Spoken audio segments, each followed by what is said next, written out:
time. I can actually get back on track now and start telling you useful stuff. Enough of the cheeseology. Let's get on with the show. What you're going to get from me, take about an hour, but it'll seem a lot longer. Quick overview of the phone, a getting started guide to writing an XNA game, some touch, some gesture, some accelerometer, some marketplace, some advertising, and some where to go next. One of the points I want to make that's really important to me is that everything you see, I'm giving the code away. If you go to robmiles.com/demos, you can get the code now. And I've also taken all the demos I've written over the last year or so and put those up there and indexed them, so you'll get the slides and the demos. There's nothing I'm showing you can't have the source for. Okay, so everything you can take away and try and get rich with. Very quick word about the Windows Phone hardware. It's very, very good. Okay, the details are on there for you to drool over if you like, but from a game writer's point of view, plenty of power, acceleration on the graphical side, a good quality camera, some rather nice sensors. I wish I had a bigger dot. That dot's a bit small. There you go. Capacitive touch. I'll explore some of these things in the talk, and we'll see where we go from there. It's a great place to write games. Performance in 3D is good. I'm not going to be doing much in 3D in this talk. I've got some 3D demos on my deck. I'm keeping the focus on the phone sensors and integration with those, and just getting started with the XNA framework. So that's where I'm going, but there's a lot of good stuff in the phone, and I'll be touching on most of this as we go through. XNA is, anyone know what XNA stands for? XNA is not acronyms. That's right, that's about it. I think I'll give you a book for that. I'm so determined to get rid of these. Apparently they've got hundreds. A big warehouse and an unhappy, no. Yeah, it doesn't stand for anything, apparently. There you go. But it's a really great place to write games. It's fully object managed, and it's a really, I mean, I use it for my actual day job at the University of Hull. I teach programming. My job is crushing dreams and twisting young minds. That's what I do for a living. It's a really good way to learn how to deploy a bunch of resources using an object framework. And so from a teaching point of view, if you are an educator, it's a great place to get people into programming. You have 3D and 2D support built in, and you've got common behaviors across the three platforms, Windows PC, Xbox 360, and phone. And it's perfectly possible to use a single game engine and set of assets and deploy that across all three platforms. I've done this. In a single Visual Studio solution, you can have a game project for the phone, one for the Xbox, and one for the PC, and they'll all just sit together, and it works extremely well. So it's a nicely put together place to work. In terms of how the game works, well, in XNA, a game works the same way as they work in pretty much any other environment. You do basically three things. At the start, your loading screen is where you fetch the textures, the models, the scripts, the bits that make it work. And once you've got those, you then run as fast as you can, updating your game world and drawing the game world. So you've basically got an update behavior and a render behavior once you've got your assets in, and that's it. Okay? As far as XNA is concerned, we have a direct mapping between these behaviors and the actual methods in an XNA game class. So we have an initialize and load content method to start things off, and then an update method and a draw method that actually drive the game forward. And your job as a game developer is just fill those methods in. So you make a brand new empty template, you get brand new empty draw update methods, you drop code into those, and away you go. And it's as simple as that. It really is. So we just fire up Studio, make a brand new game project. The XNA folk in the room will know this already, but it's very, very easy to do. If you're in Silverlight, you may have to make a timer or dispatch a timer to get your game loop firing up so you can make things happen. In XNA, game loops is how it works. Everything is polled. You just go and get stuff from the inputs and deal with it that way. And so what we're going to do, yeah, I've heard this cloud thing apparently going to be all the rage. It's going to be catching on. So what I thought I'd start with a cloud. Look, there it is. You wouldn't believe how long it takes to draw a convincing-looking cloud, or perhaps you would. That was the hardest part of all the demos are all new, and there is no cheese, but we do have lots of cloud. So I got my cloud picture, and effectively I thought, let's see where I can take my cloud. And so drew the cloud, and this is how in my game I define where the cloud's going to be. There's my texture, which is my picture of a cloud, and there's my vector 2 that tells me where it is. And so that's it. My game starts, I fetch my cloud, I tell the game where it is, and then I use update and draw to manipulate that. And so this is the simplest possible game you can make, pretty much. And this is my load content, one of the methods I mentioned at the start. This one makes a sprite batch, which is a mechanism for fitting together the draw behaviors in the draw method, and it also then sets the cloud top left-hand corner, 0, 0, and then goes off and gets the texture for you. Now, the cloud ends, it's just a PNG file. Don't use GIF. GIF doesn't work, but everything else pretty much does. I use PNG because I've got transparency in my cloud. I've got the frilly edges, so that comes in from a resource that I've loaded into Visual Studio. As far as you're concerned, you don't have to care how the resources get onto your platform. Xbox game, Windows Phone game, PC game, they're all batched up and then pushed into the device magically behind the scenes for you. And the content load method has a whole bunch of generic behaviors. You can fetch audio, sound samples, 3D models, all kinds of stuff. And if you want to, you can write your own content importers as well. I wrote one for text, so I could bring in dictionaries for word games, and it's a very, very easy thing to do, and that just plugs into the system and then pushes your content around the program, the system that you're making. So it's very, very easy to do. This is my draw. Rather helpfully, XNA draws the screen a rather pleasant cornflower blue color for me automatically, and then I just have to begin batching up my draw operations, draw the cloud, put it somewhere, and shine a white light on it, and then away I go. And so this is going to basically put a cloud in the sky. And so I better show you how this works, just because you've no reason to believe what I'm telling you. I mean, I am English after all. Ha, ha, ha. By the way, I have got some emergency jokes. I'll tell you my favorite joke in all the world. I guess you're pretty well calibrated by now, which is that a horse walks into a bar and the barman says, "Why the long face?" Now, that is my favorite joke in all the world. So basically, people, it's downhill from now on. What I do is I tell Studio, please deploy it to the emulator. And one of the things when you do this is that now what's going to happen is when I run the program up, it'll start up an emulation of the phone on the platform and then deploy my game and run it. Now, interesting sidelines. If you're a Windows mobile developer, this is not as high quality emulation as the mobile devices used to have in the old days, because it actually is running 8086 code, not the MIPS code that lives inside the phone, or RISC code. In fact, it's, oh gosh, it's the other one, isn't it? ARM. My brain's not working. Now, you'll notice that my cloud is in the wrong place, because here, this is Rob. His cloud's in the wrong place. But I can fix that by tipping the emulator over onto its side. By default, a game wakes up and it runs the game in in landscape orientation with the controls on the right. But you can control that. And there's my cloud in the sky, looking good. Not worth a round of applause, obviously. But it is early days. We'll play with this. I'll leave that going and just drop back to the deck now. So you've seen a simple cloud, a little bit of extra bits and pieces. If you want to play with orientation, absolutely go for it. You can specify in your graphics configuration how you want the game to be oriented. And if you select a bunch of these using OR, then the game will now adjust as you tip it automatically. You'll have to deal with some aspects of that, because you may need to resize or reposition objects. And if you want to deal with these things, then basically you can hook up an interrupt handler, an event which will fire when they tip the phone. So if you want to actually have a really impressive display that swivels round when they tip it, you can get messages fired, and you can then actually read back what the orientation is and do something sensible on the back of that. So to be quite honest, what Robert does is he just nails the orientation to the one he wants to use, and then the rest of the world has to deal with that.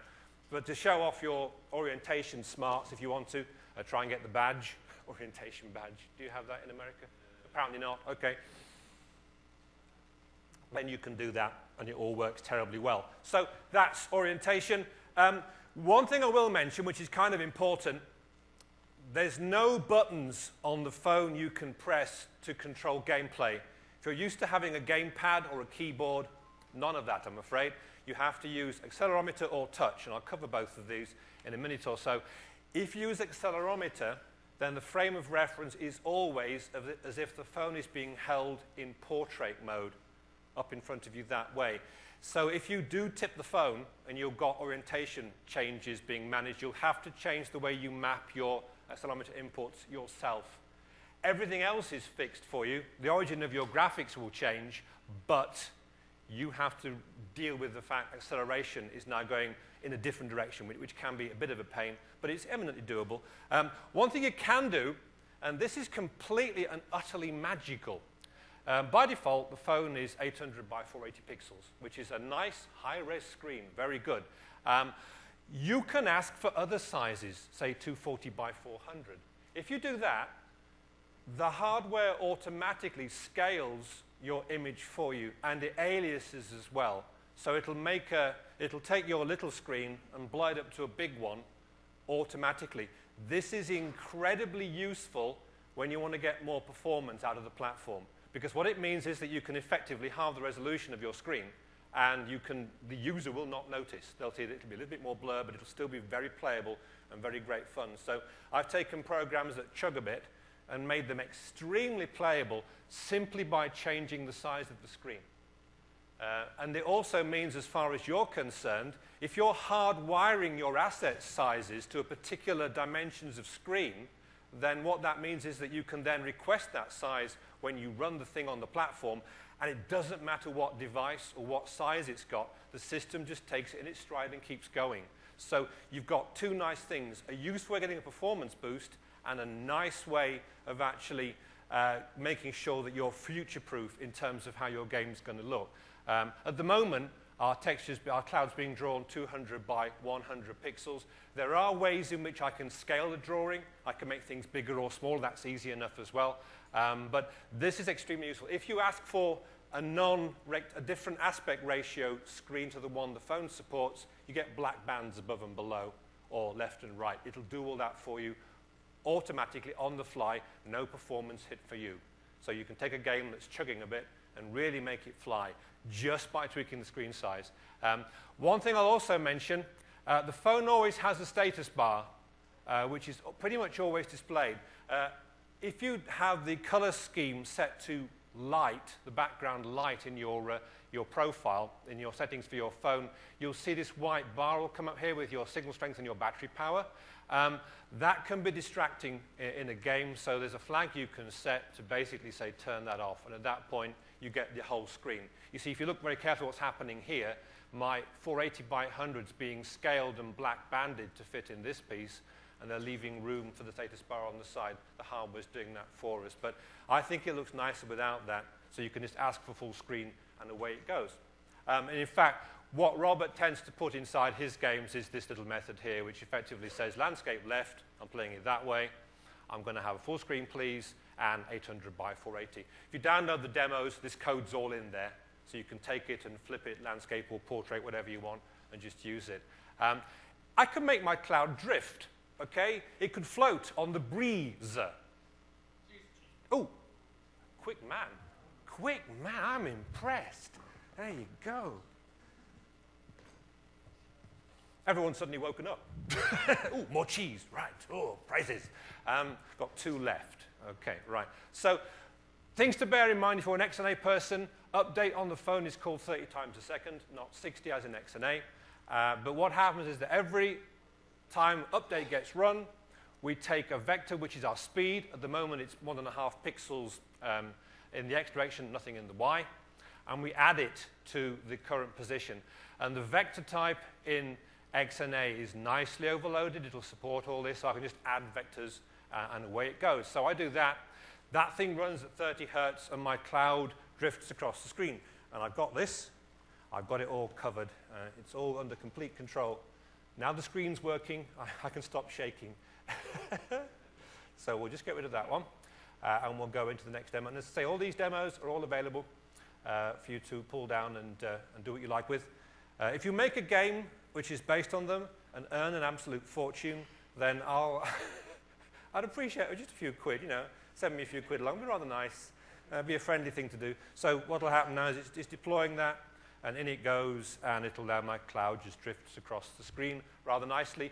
I've added a little small improvement, which is that when it gets to the right-hand edge, I just pick the cloud up and put it back again. So as we'll see in a minute or two, it'll hit the end and then go round again. Still no reason to clap, absolutely, but it is a moving cloud. It's a bit boring, so what I can do is I can... this is the kind of thing you can do which is rather sweet. If I go into the game's running, everything's chugging along quite nicely, so I basically put a breakpoint there, okay? And the program stops. And I go into Mr. Immediate, and I go cloud speed. I can't type, of course. I'll sit down. I can't type standing up. That's better. Cloud speed dot x equals 10. Yeah. Now I can do this. Now this would work if I'm hitting the code in the device, in the phone, in my Xbox 360, if I was writing for the Xbox 360, or on the PC. So now I've made the value of x for cloud speed 10 now. Hit return, and so my cloud should go a lot faster once I clear the breakpoint away. So let's see this. Okay, baby, drift. Let's go. And whoosh, see?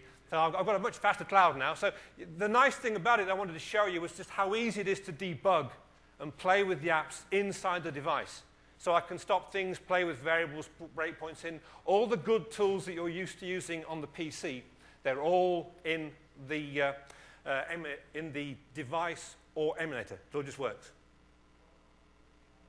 Great stuff. So I'll stop that because people are starting to follow it along on the front row. And I'll go back to presentation.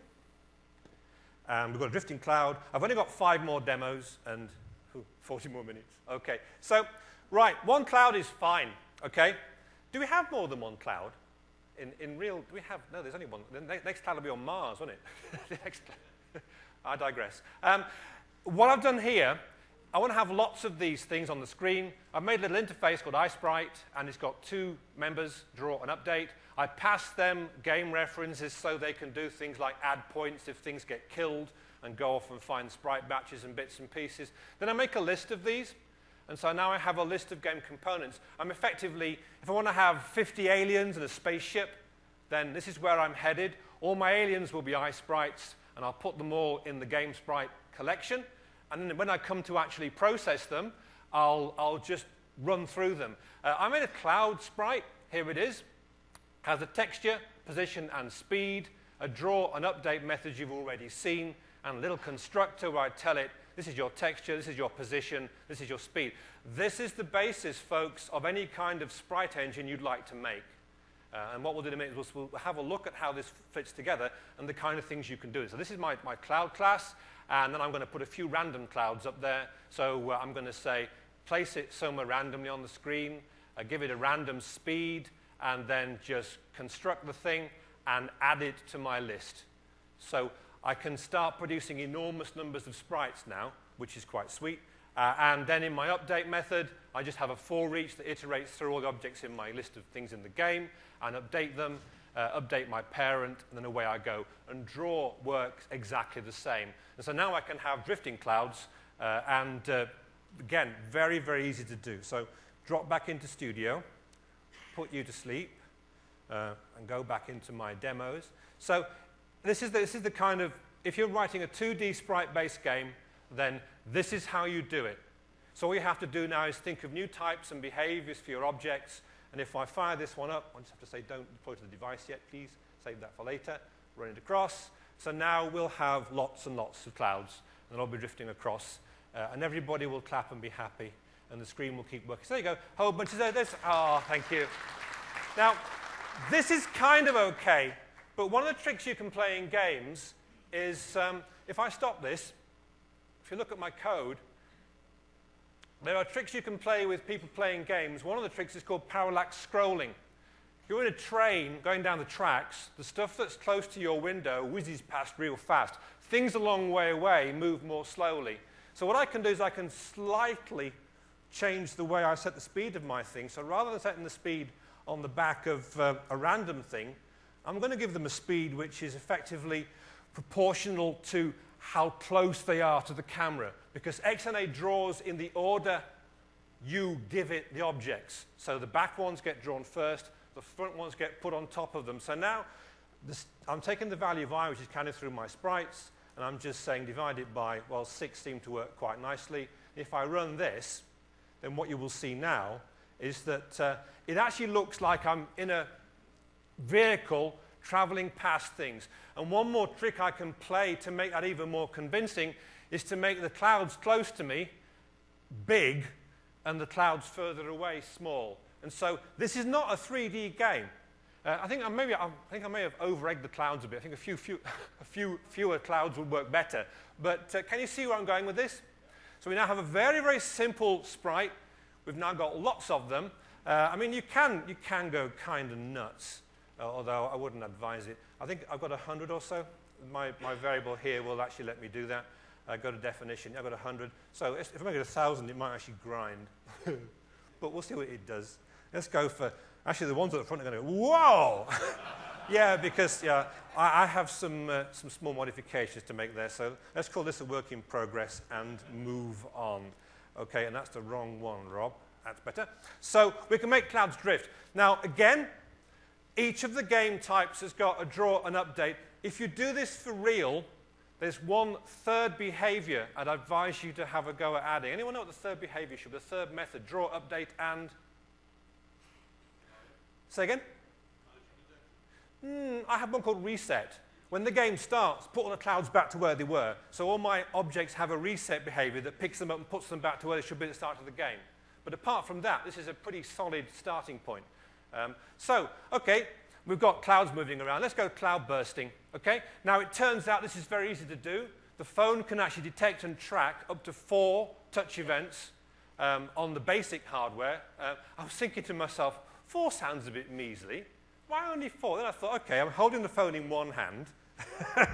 So I've only got the 5 to go at, unless I start doing this as well, which is not going to work too well. So you get up to 4 touch events. They're uniquely tracked so that you can actually monitor a particular touch event for its entire lifetime. And what I can do here is just basically have a cloud check to see if it's been touched. Okay? And if it does, it should burst. So there's my touch location collection. And what's going to happen is my update method, which is called 30 times a second, says to the touch panel, hey, can you give me all your update states, please? And stick them in this collection. And then I update each sprite. And inside the sprite, my update method goes, okie dokie, I'm going to go through all the touch items that the touch location sensor has given me. I'm going to look for the ones that are flagged as pressed, because I'm interested in when the finger hits the thing. I'm not dragging clouds around yet. I'm just touching them. And I'm saying, OK, if the cloud contains this position, that's an XY coordinate pair, play the pop sound and set the flag burst to true. So this is my update behavior for within my cloud that detects when I've touched the cloud, and I can then pop it. And it's as simple as that. The only small piece of complication I had to add, this is my contains method. I give it a vector, and it effectively does a little bit of trig or maths or whatever to say, OK, if it's off the left, it doesn't contain it. If it's off the right, it doesn't contain it. If it's above it, it doesn't contain it. And if it's below it, it doesn't contain it. Otherwise, return true. Now, I'm having a little bit of pain here because I'm positioning my sprites using vectors. If you're new to XNA and want an easy way to travel, you can also place things on the screen using rectangles. And if you do that, rectangles have got, they've got intersection, they've got contains, they've got all kinds of good stuff built in. I just rolled my own here, just 5 lines of code. And this thing returns true if the cloud contains a particular point. Is everyone OK with that? Lovely. OK. So there's my sound effect. I haven't mentioned them until now. Pop is basically a WAV file that I pulled off the interwebs. And I'm loading this in the same way as I load my other content, but this time the load method's being the one for the sound effects being used. And that then puts it into a member of my game. and I call play to do that. If you've written Silverlight games, you will have seen this before, because in Silverlight you use the XNA framework to play the sound effects. If you haven't, and you're wondering how to do it in Silverlight, you bring in the XNA framework and you do this. It's how it's done. And there are lots and lots of rather neat things you can do. If you get a handle to a sound effect called a sound effect instance, you can change the pitch, you can change the XY position of the sound, and you can do the volume as well, so you can make things move around to track where they are on the screen extremely easy. You have at least 64 simultaneous sound voices, but the way this works is basically it sits in memory and it plays the instant that you hit it. It's not like playing a song from the media library where it has to fetch it. This thing goes real quick. And so now we can burst some clouds. Again, the code, just the same. I've got my scrolling clouds. If I go back into Studio, I'll just get rid of that. And I keep starting up new versions, but that's just the way I roll, I'm afraid. One of the things that's interesting is that when Studio wakes up, it always likes to try and talk to the phone. And so I always have to do this. If I don't do it and I make a mistake, someone will win a book. So let's get this going. There's my load behavior now, which is effectively fetching my cloud, and then my pop sound. If I make it a little bit bigger, you can see the code that does that a little bit better. And so off we go. And again, the code you're seeing, you can have. And so now I have the basis of a very, very simple popping game where I can just... You can't quite... If I make my sound really loud, let's go for full volume. Oh, someone just signed in. That's a very witty name. So now, if you listen carefully, you can hear it popping. Now, sometimes I pop more than one at a time because I'm working through all the clouds down through the layers. Now, what I was thinking about is maybe I should fix that and just pop the top cloud. Then I'm thinking, no, maybe that's a skill shot. Maybe if you can pop several clouds with one go, you get extra points. And because I can control the different speeds, I can make the player try and wait for when the clouds all line up to get a skill shot where he can do that. So this is a silly little game, but you can pop clouds. One point I didn't make, which I'll show you in the code just right now, is that the burst flag is used by the cloud to decide when to draw. So if you look at the draw behavior now, the cloud does not draw himself if he's been popped. He just skips that. So that's how your clouds disappear. This brings me back to my reset method requirement, because at the beginning of the game, you have to put all the clouds back and unburst them. So that's what that code's for. So we now have a nice, simple little popping game which you can play. You can make bubble wrap the same way if you want. There are actually apps on Marketplace that have got the old bubble wrap popping thing, and you've now got the code to do that. Just change the textures a bit. Have two textures for the thing, a popped texture and an amended texture. Just drop that across the screen, and you've got a bubble wrap game like that. When you're touching the screen, though, you're not doing like a key down, or mouse down, mouse up. That's... The question is, when you're touching the screen, am I doing touch down, touch up? What happens is you get a series of events. If I go into the next slide, then that might actually help. Because... But it's a great question. But you're quite right. It isn't like a keyboard. Effectively, the finger goes down, it moves around a bit, then it comes up, and you get a down event, a whole bunch of moved events, and an up event. So if you want to flick things or drag things or chase things, easy. And each event has a unique ID. So you can lob this thing into a dictionary and then pull it out later. So you can track where it's going. And so if you want to do that, that's fine. And it gives a very good low-level control. It's kind of hard work to code up, but it gives you can flick different things with different fingers. You can make in fact, one of my demos is a piano, where you can just touch and play chords, all that kind of stuff. Very easy to do. And all I was looking for is a pressed event. The other events were firing, and I was ignoring them. Okay? Now, if you don't want to go to the hassle of tracking the events, you can use gestures. It sounds a bit rude. I learned gestures today, Mum. Oh, did you, Rob? That's nice. So what I want to do now is different game mechanic. We're flicking clouds around the sky to try and hit plants and water them. So that's what we're doing. And so I just say to the touch panel, hey, can you tell me about the flick gesture? And so the touch panel will now tell me when it detects a flick. Okay? There's about 6 other ones: tap, double tap, hold, vertical drag, horizontal drag, flick, and pinch. So if you don't want the hassle in your game of tracking the individual points, you can do it. But if you don't want to, just register for these and then read the events when you get them. And to get them, you just say, okay, do you have one of these for me? If you do, I'll read it, look at the type, and in the case of the gesture, I get a delta value, which is effectively a vector, which is the direction and speed of the gesture. Okay? So my vector is a delta, and I can take that, divide it by 100, that seems to work quite well, and just drop it straight on the cloud speed. So you've seen how the cloud moves because we have a vector we keep adding to its position. This just makes a new value for the vector, and that's it. I've flicked my cloud. Okay? And it really is that simple. And so now I've added a new sprite, which is my plant, and I'm drawing my plant, and as time goes by, my plant sprite dries out and becomes more transparent because you can play with opacity in the game.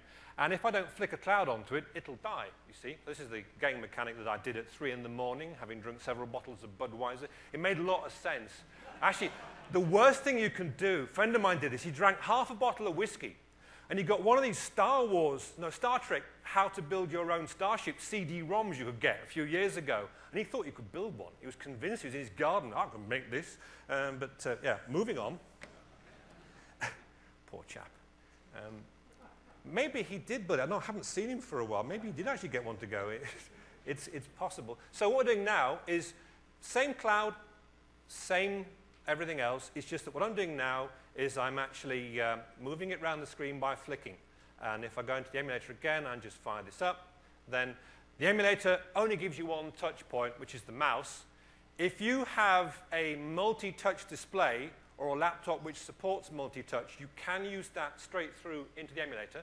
So if you do want to do multi-touch things, if you can find yourself a platform. So now get hold of my cloud and flick it. And the idea is if it gets burst, it actually goes and repositions itself somewhere. But the actual flicking behavior is, it's good enough for a game. And the harder I flick it, the faster it goes. And the slower I flick it, that was too slow, Rob, the slower it moves. So that's very, very easy to do. And on the phone, it works very well. I can show you on the phone if you like, but I have better things to use the phone for, as you'll see in a minute or two. And as you can see, my plants are actually slowly decaying away, which is really sad. And so I'm going to lose. I mean, one of the things that annoys me, you write a game, and everybody else is better at it than you. Or your friends beat you at the game you wrote. So unfair. Look at the sprites, and you'll find that there's my interface, there's my cloud, and I now have a plant. And the plant has a dead flag, which if you're not dead, we draw you. And I multiply the color by a floating point value 0 to 1, and that gives the opacity.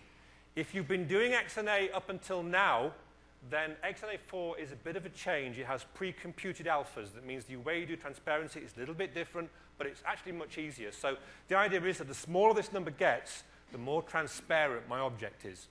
And so that slowly decays as my plant dies. And each time my update goes round, we basically take away the age speed from the age. And if it gets down to close to 0, we kill the plant off. And that's my game mechanic. You've seen the code, you've seen it running. It's easy enough to understand. There's nothing much to it. There's no particular magic here. And we're all following this progression from I drew a cloud, I want to do things with it. And so next thing I want to mention is the accelerometer. Now this lets you control the behavior of objects by tipping the phone. It's 3 axis, X, Y, Z. But just use X and Y, and effectively you get a gamepad equivalent.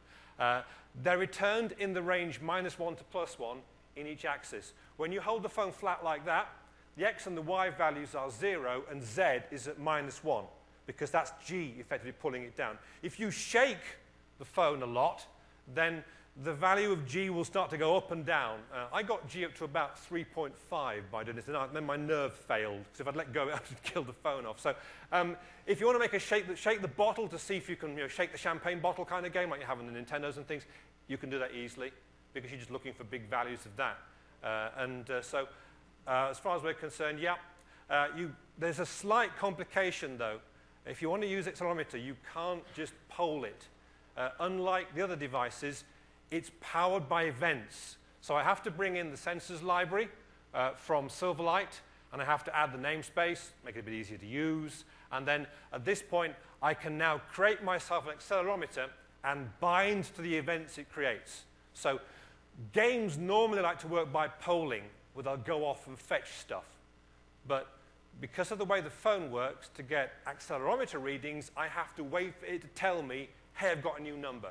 And then you can respond to that, okay? It's not a biggie because you just cache the number somewhere and have the update method pick it up. So here we go.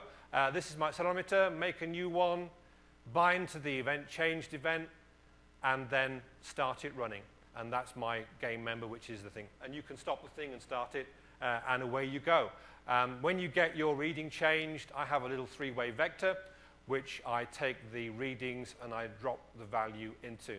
And I'm being multi-threaded aware, which is quite good for me, really, by locking this, because this will happen on a thread where the accelerometer is firing off interrupts, and my updates will be happening on a different thread. So it's conceivable that one would interrupt the other, and I might get X, Y, and Z values garbled. So this actually effectively locks the other thread out while it reads those values and sets them up. So that's how I handle the interrupts from a producing point of view. And from a consuming point of view, I just take those values and copy them into a return of a method. So I can easily read the thing at any point. And then away we go. And so now, yeah, little bit of physics. What I do is I have an acceleration vector, which I use to change the actual speed of the thing. So one of the things you have to do is sort of roll it up so that the player thinks it's behaving like a real game. And this is effectively the mass that you need to do that. I'm only using the X. I'm only tipping the thing in one axis for this particular game. And because I've got the phone in landscape mode, I have to pull in the Y one as opposed to the X one because of the way I'm actually reading the sensors. So it's a very, very simple physics model. I'll show you it on the phone in a second. In fact, that second has gone by. So here we go. Right, real phone deployment. It's time to show you a game that's working on the real phone. Otherwise, you'll think it'll never go. So here we go. Go back to my directory. Only two more demos after, or one more after this, and then we're good. I can head for the bar or something. So it's going to deploy to the device. And yeah, tip the clouds onto the thirsty plants before they fade away and die. Okay? So there you go. I'm not a great gardener. The difference between my garden and a cemetery is that in my garden, things are alive before they go into the ground. Okay, not funny. Okay. There's a friend of mine who's going out with a girl who's got X-ray eyes, but I've no idea what she sees in him. Now, that is a good one. That I like. Let's deploy this thing before I have to use my final joke. I've still got some cheese books to give away.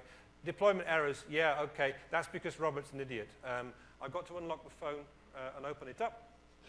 And now I can hit the go, and we're in business. So now it's deploying it. It's compiling it. The phone is now firing up. If I press SROM-E, which is that one, I think, then no, that one. There we go. This is my, if I tip the phone in different directions, you can see that the clouds start to head off. If I tip it back, they'll eventually start to fall the other way. If you can see that, it's not wonderful, but there you go, and then they're going backwards and forwards. So I've actually got quite a nice build-up of speed now, so I'll tip it back the other way and they'll come back. And so it's difficult to show tipping games on the Wolfram because you move the angle. But I have got a better game for the phone. These things are drifting along, and I can tip them along. So again, you have a basis now of a simple little kids game, which would work quite well. And so now if I go back to C, you can have my picture. And we can continue. So that all works. That's in the phone. And I'll stop you, and we'll go back to the slides. So you've got, there is a very famous game called Cheese Lander. Cheese, okay. Just fight amongst yourselves. Who said cheese? You did, right, okay. And this side, who said cheese? No one wants to say, there's a guy at the back. You're very honest, this is great. There you go. You get one as well. That's it. I'm cheesed out now. That's it. No more cheese. You can pay attention, but what's the point, really? One of the things I thought I'd try and do, XNA transparency, it's fine. You guys have heard of Project Sunburst? Oh gosh, what's the other part of the name? Oh gosh, Crackdown Project Sunburst, where you're attacking things on the map. I thought, oh, I'll have me some of that. So what I want is, we're now using clouds again, but we're falling through clouds towards the ground. And the game mechanic now is I have to figure out where I'm falling on before I hit it. Okay? And so it turns out this is really easy to do on the phone, because Bing Maps will give me an image of the ground. And getting it into a texture is that. You make a web request to Bing Maps saying, OK, can I have the map for this location, please?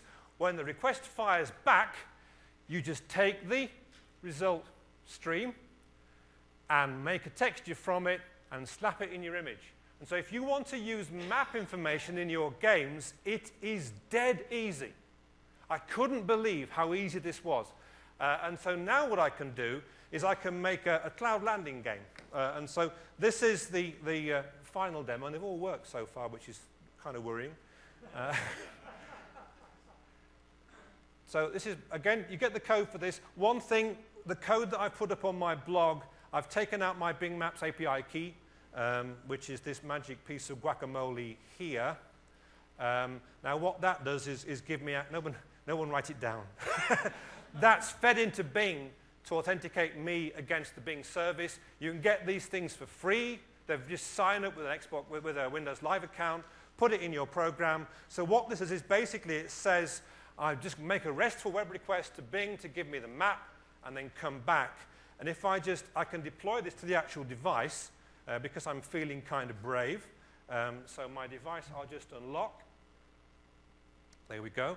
And then what I'll do is I'll deploy it and start it running, and flip back to E, which is Mr. Wolfram. So now what you'll see is there are my clouds appearing, and then there should be a bang at some point. There it is. And what it's done now, if you look very carefully, is the clouds clear. Now, my transparency is not as great as it could be, but that actually is where we are. Now, it's taken the location information from the phone, built a Bing request, gone up to Bing, fetched the image, put it in a texture, and that's my game. If I was clever, I'd get a bigger texture than the screen size and then zoom into it as I'm falling towards the ground. And if I was really clever, I'd sort out my clouds so they came towards me. And so now I've got a free-fall skydiving game where basically you're skydiving on. And what you could do, again, very easy, you can pull pixels out of the texture and look at them. So I could say, you've got to hit a green field, mate, otherwise you're dead. And you have to try and land the thing on a piece of green grass somewhere on your map. But that was astonishingly easy to do. And what that phone is now showing you is the Mandalay Center, which is where we are, and that's the hotel, and that's the swimming pool. And so, again, not worth a round of applause, but I've grown up. I earned Again, all the code is there. Pull the code down, sign up for the Bing Maps API, and then start writing location-aware games this afternoon. It's that easy. Yes? I will put a link on my blog with that, if you go to robmiles.com. But if you look for Bing Maps key in any search engine, then you should be able to find it easy enough.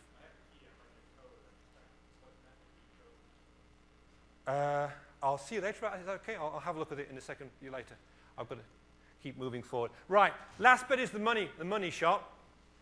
Okay? You put the games on through the marketplace. You have to have an unlocked device to actually deploy games on. As a developer, you can actually unlock up to 3 devices for testing. This is all the same stuff that the Silverlight people and the XNA people will already know. $99 per year, free membership for students via DreamSpark. So if you are a student, I can't think of a reason why you should be writing games. You really should be out there. You might not make a fortune, but when you're going for interviews and you're pointing the interviewer at the games you put out there, which you've got stars against their names, that's got to help, okay? So you can do up to 3 devices as a developer. Students can unlock just 1.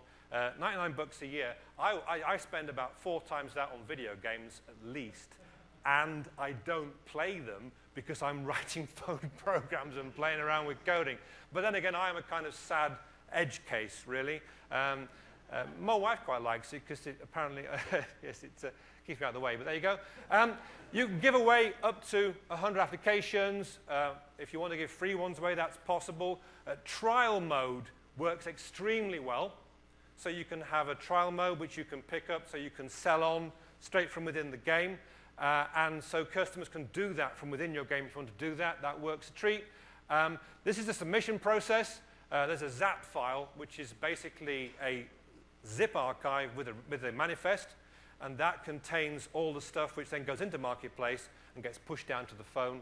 My students are getting turnaround of 2 or 3 days on Marketplace submissions. They're doing quite well. We did a game development contest about 3 weeks ago, and we've actually had 2 or 3 games gone up there as a result of that. And the students are getting quite excited about this using quite a good time. It's a fairly automatic approvals process, but people do actually play with your game. One of my games failed on the certification because of a mistake that I'd made, but the replies I got left me with the impression the guy had played my game and was telling me which menus were the defective ones. And so I fixed it, iterated around, and away we went. So the thing about this, though, from approvals is read the submission guidelines, because if you follow that process and follow that plot, you'll be absolutely fine. If you do that, then you get 70% of the cash, and Microsoft keep the rest, which actually isn't that much. If you meet someone and say, I'm going to give you 10 quid. No, I'm going to give you 5 quid. And they go, you mean swine, where's my 5 quid? Not, thanks for the 5 quid. Very strange. Human nature, you couldn't get this money any other way, so give Microsoft a bit. Bill Gates needs the money, apparently. If you're not from, or something, you get paid once you've earned $200. If you aren't from the US, it gets a bit tortuous in terms of getting your registration and your payments sorted, but you can still submit games while this is happening. So once you get in there, if you're a student and you go in via DreamSpark, then here's a tip for you.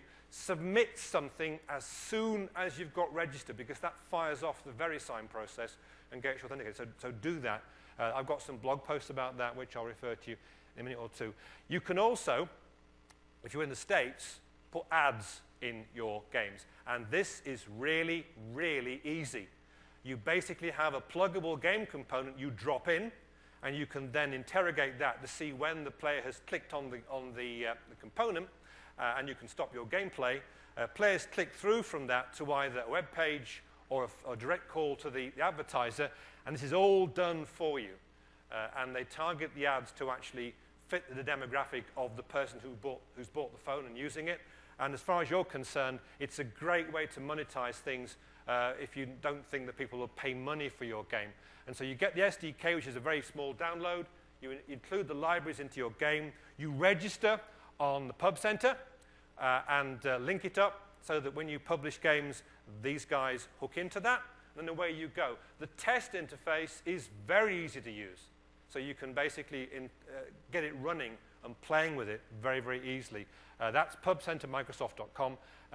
It's only at the moment available for people in the US, which is kind of sad, but there you go. I guess they'll roll it out later on when they get the chance. So what to do next? OK, create.msdn.com is your new best friend in terms of developing, because that's the starting point for registering for the App Store and getting into Marketplace, App Store. Ooh, who said that? And then you can sign up on Pub Center, and you must read my blog, which is robmiles.com. If you go to robmiles.com/demos, then all my demo slides will be there as well. I'm going to be drifting down to the O'Reilly booth where they've got some copies of my book, which you can, I think we're going to give some away, and I'm going to sign some at some point. I'll tweet about that. Anyone tweeted on Twitter about Windows Phone? Oh, we have one. Excellent. 2, 3. Oh, fantastic. OK. I'll try to get you all books. So as far as I'm concerned, this is a great time. If you like playing with code, if you're in this business because you like writing programs and enjoy seeing what you can do with the code that you write, then for heaven's sake, get into this, because it really is great fun. And My wife comes upstairs, and I'm sitting there just bursting clouds and grinning like an idiot. And she goes away quite happy. You know, it's safer than lots of other things I could be doing. And so it all goes very well. So before I stop, though, does anyone have any questions? Yep, sorry, you at the front, sir. Can you use Link within XNA? The question is, can you use Link within XNA? Well, you can use Link within a Windows Phone app. I mean, yes, the answer is, of course you can. One of the great things about the phone as compared with Xbox 360 is that you aren't sandboxed. Your XNA game can make network connections. It can go and fetch stuff off the web. It can do Link, so you could have a big chunk of XML that's got your game levels sitting in your local storage and bring it in. Yes, you can do. Answer to the question is simple yes. Yeah? How do you handle? In XNA at the moment, you have to build your own menus, which is a bit tiresome, but that might change. But there are lots of frameworks out there which you can get to help you with that. Yeah? There are if you register with Xbox Live, yes, you can. So the games that you produce can be the basis of achievements. Yes, you can do that. You have to actually go through a process with them to authenticate and get inside their tent, as it works. Otherwise, anyone could be flogging thousands of achievements for nothing. But it is possible to do that, yes. Xbox.com/dev. The question, by the way, was, can you post achievements? I'm sorry, I should have made that clear. Yeah?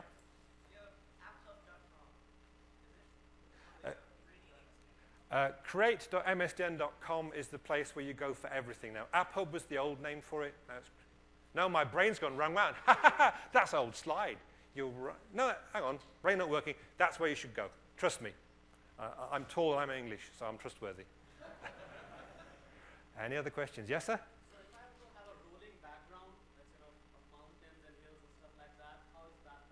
The question is, how do I do a rolling background? I wrote a game called Destruction Golf that has that.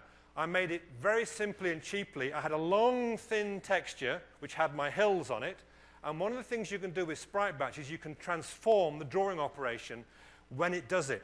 So all I did was make a transformation matrix with an X offset value and just panned across. So if you get hold of Destruction Golf from one of my demos, then you'll find that you hit the ball, it goes up, then the landscape tracks. So your texture can be bigger than the window the phone gives you, and then you can then just move within that by effectively transforming your draw coordinates. Very easy to do.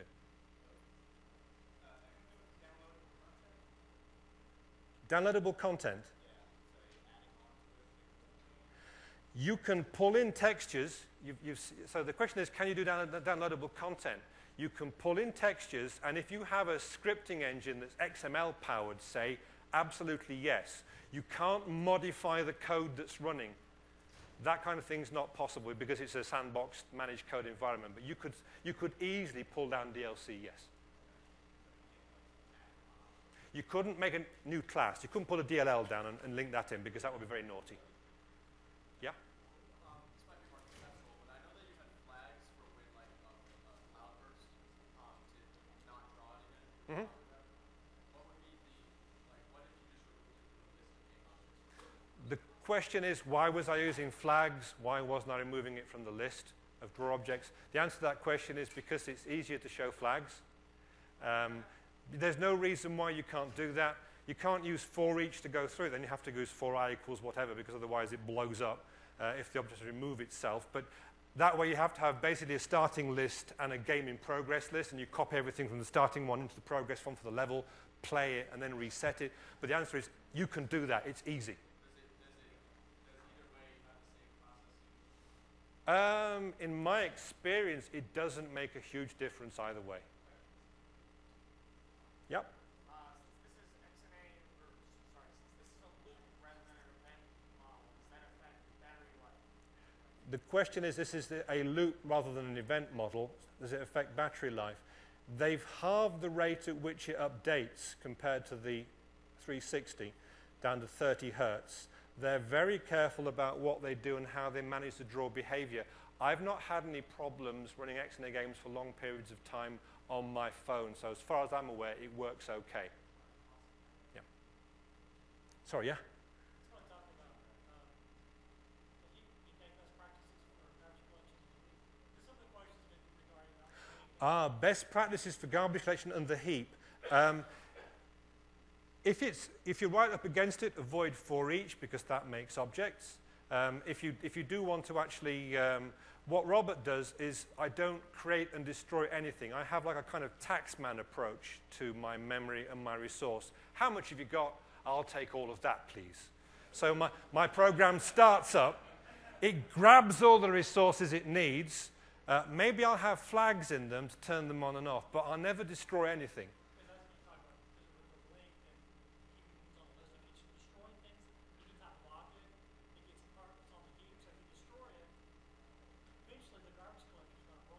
Absolutely.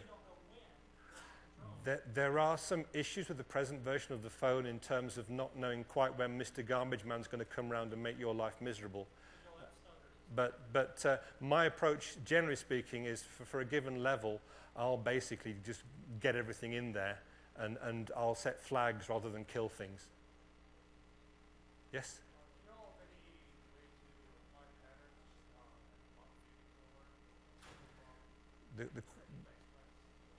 The question is, are there any patterns like model view controller for game design? I just have an object model like the one you've seen, the draw and the update behaviors that percolate through all of them, and that seems to work fine for me. I've not gone beyond that. Most of the games I've made have been fairly simple sprite-based affairs, and it works fine for that.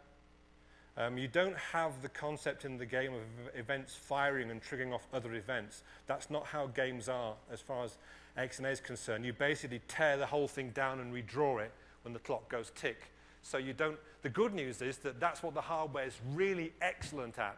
So it goes real fast. The bad news is you have to do all that. Okay? So I think I'm about at the end stops. Thank you for being a fantastic audience.